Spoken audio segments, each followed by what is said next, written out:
प्यारे बहनों और भाइयों, मेरा नमस्कार स्वीकारो। देखिए भाई और बहनों, मैं आपके लिए आज बता रहा हूँ कि अगर आपको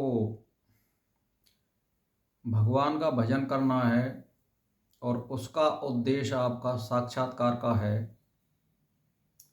तो आप बिल्कुल अंधे होकर के एक इष्ट को चुनिए।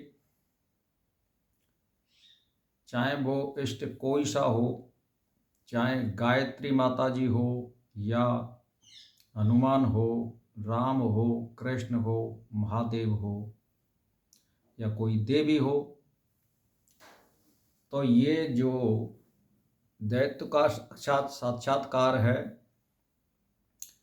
ये बिल्कुल अंधे होकर के किया जाता है। इसमें कोई भी आडंबर नहीं होता है। बस उसमें इष्ट पर विश्वास किया जाता है, उसी के कार्य किए जाते हैं दिनों रात, और उसके सिवाय किसी का अध्ययन नहीं किया जाता है। उसी के मंत्र का जाप किया जाता है, खाते बैठे डोलते पीते ये सारी चीज़ उसी के निमित्त की जाती हैं और लगातार निरंतर करी जाती है। झूठ सांस से परे रहना पड़ता है। तो इसमें अगर आपके कोई संस्कार हैं और इस जीवन का कोई प्रारब्ध है साक्षात्कार का, तो ये निश्चित हो जाएगा। आप दीर्घ काल और निरंतर लगे रहिए। कोई भी किताब अध्ययन मत करिए, केवल उस इष्ट की जो वृत्ति है उसी का अध्ययन करना है आपको, किसी का अध्ययन नहीं करना है, अन्यथा साक्षात्कार नहीं होगा। यदि आप किताब पढ़ोगे, ग्रंथ पढ़ोगे, तो मन जो है विस्तार को प्राप्त होगा, यानी चित्तवृत्ति निरोध नहीं होगी। चित्तवृत्ति निरोध जब होती है जब आप शॉर्ट में काम करते हैं, यानी और हमें कुछ नहीं देखना है, हमें भगवान को देखना है। तो ये दैत्य का जो साक्षात्कार है ये इसी प्रकार का है।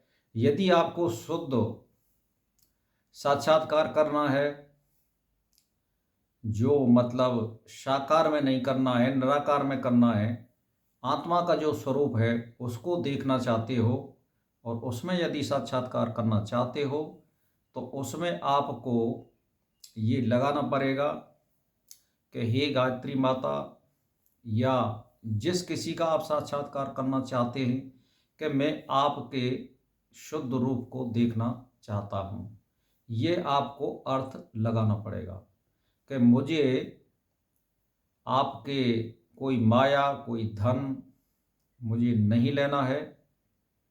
माया और धन आपको वहाँ भी लगाना पड़ेगा, यदि साकार में कर रहे हैं तो वहाँ भी यही लगाना पड़ेगा, और यहाँ ये लगाना पड़ेगा कि हम जो है शुद्ध रूप में आपका रूप देखना चाहते हैं, तो बस, और प्रकाश रूप में देखना चाहते हैं, तो ये आपको अर्थ लगाना पड़ेगा। तो उसमें जैसे मान के चलिए जो जिसकी जैसी वृत्ति है, जैसे मान के चलिए कि आप महादेव का साक्षात्कार कर रहे हैं तो सोमवार का व्रत रहना पड़ेगा, और उस व्रत में हनुमान जी का, उसका महादेव जी का भोग लगाना पड़ेगा। सोमवार की सोमवार जोत दीपक धूप आदि करनी पड़ेंगी। यदि आप हनुमान जी का साक्षात्कार करना चाहते हैं तो मंगलवार का व्रत करना पड़ेगा। उसके लिए चोला चढ़ाना और हनुमान चालीसा का कम से कम 100 बार जाप करना।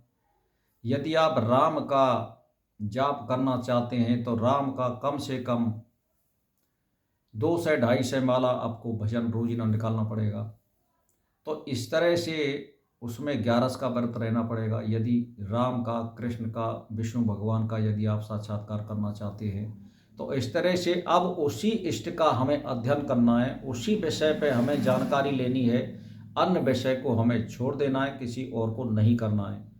तो भाई और बहनों, मैं आपसे एक ही बात कहना चाहता हूँ, एक पे फोकस करिए। यदि आप भक्ति मार्ग में जाना चाहते हैं तो उस इष्ट का साक्षात्कार निश्चित हो जाएगा। कोई चीज़ मत पढ़िए, उसमें अंधे होकर के उसी इष्ट को देखना है कि वही सर्वोपर है, वही सब कुछ करने वाला है, हमारे अंदर भी वही है, बाहर भी वही है, और उसको विश्व रूप में देखिए। तो साक्षात्कार आपका, कहने का मेरा मतलब ये आपके संस्कारों के ऊपर है, आपकी चित्तवृत्ति निरोध के ऊपर है, किस प्रकार आप करना चाहते हैं।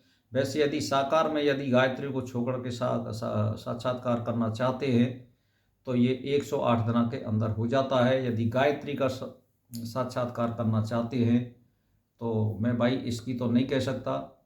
ये जो है कम से कम 10 साल लग जाते हैं इसमें। तो कहने का मेरा मतलब ये है कि आप करिए,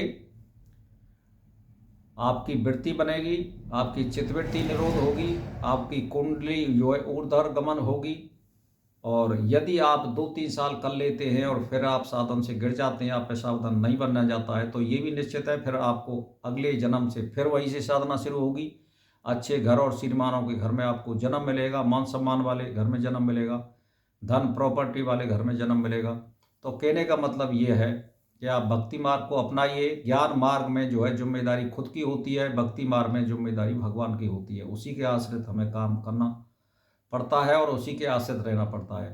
तो आप भक्ति मार्ग को अपनाइए जैसे भी हो, और साक्षात्कार करिए और चित्तवृत्ति निरोध करिए, आचरण से रहिए। वहाँ तो आचरण कुछ नहीं है, भगवान को देखना है बस आपको, और कुछ नहीं है संसार में। बस इसी से साक्षात्कार होगा, नहीं तो नहीं होगा। दिनों रात लगे रहिए, त्राटक करिए, 2-2 3-3 घंटा भजन करिए और उसी के स्वरूप में रमण करिए। इसी से साक्षात्कार होता है। तो भाई और बहनों, मेरा इसी के साथ नमस्कार स्वीकार हो।